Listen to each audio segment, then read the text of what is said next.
Assalamu alaykum, hörmətli televizor köygüçülər. Erkin Asiya Radiosu Tor televiziyasiga xush keldinglar.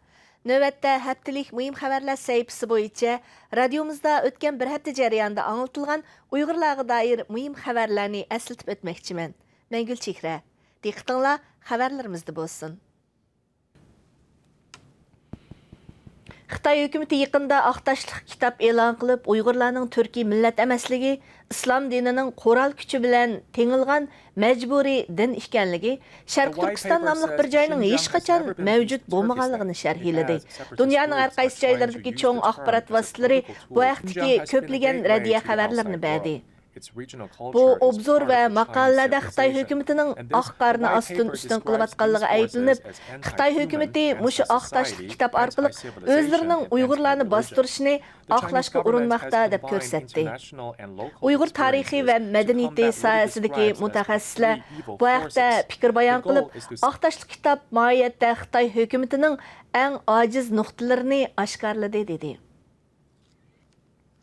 Xitay Dövlətlik Energiya İdarəsinin başlığı Nurbəkri 2018 yılı sentyabrda tutqun qılınğan olub, yaqında onun 20 yıllık xizmət jarayonida 79 milyon so'm para yeganligi jakalandı. Nurbəkri Uyğur əməldarları içində Xitay hökuməti üçün ən aktiv xizmət qilganlarning biri. Onun tutqun qılınışı və sotlanishi Uyğurlar arasında qattiq g'ulg'ul qo'zg'adi.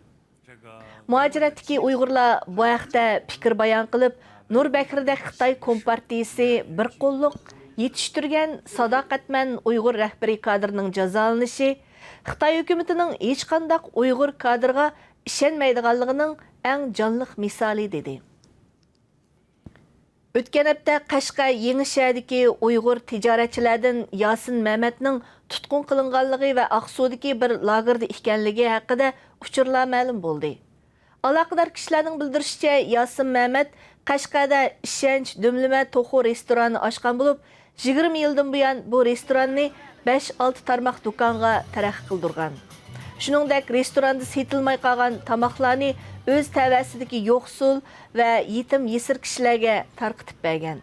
Ma'lum bo'lishicha, bu xil haqsiz tamoqlarga eg'iz tekkanlar ichida bir qism siyosiy mahbuslarning oil tavobatlarimi bo'lg'ashqa, Yasin Mehmet jamiyatga ziyonli kishilarni qanot ostiga olgan deb ayblanib, qamoqqa ilingan ekan.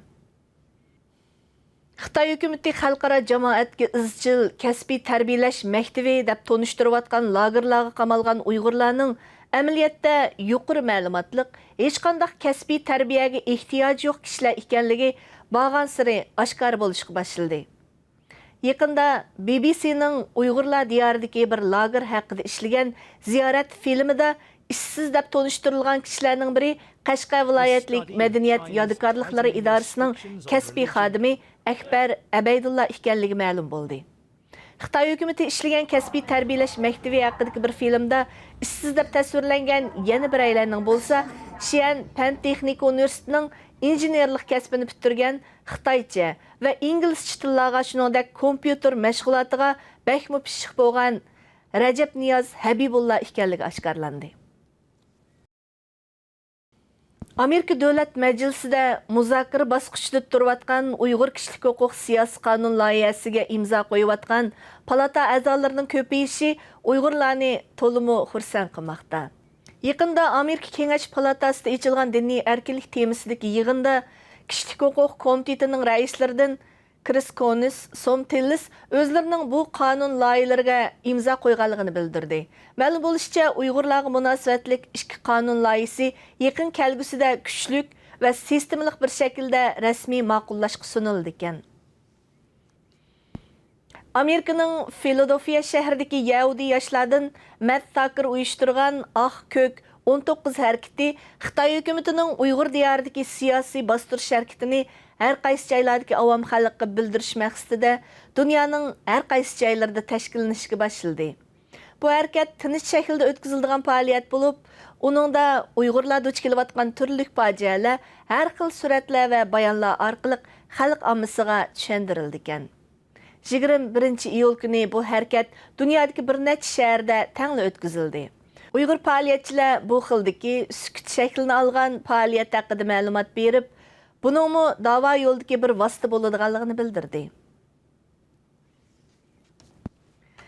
Muhtaram televizor ko'ruvchilar, yuqorida poytaxt Washingtondan tarqatilgan Erkin Asiya radiosi tor televiziyasining haftalik muhim xabarlar sahifasini ko'rdinglar. Diqqat berganinglarga rahmat. Kelar hafta ko'rishaylik.